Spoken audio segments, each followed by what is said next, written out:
السلام علیکم ورحمۃ اللہ وبرکاتہ۔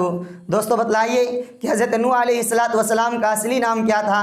تو جواب ہے کہ اس سلسلے میں مختلف اقوال منقول ہیں۔ نمبر 1، آپ کا نام عبداللہ تھا۔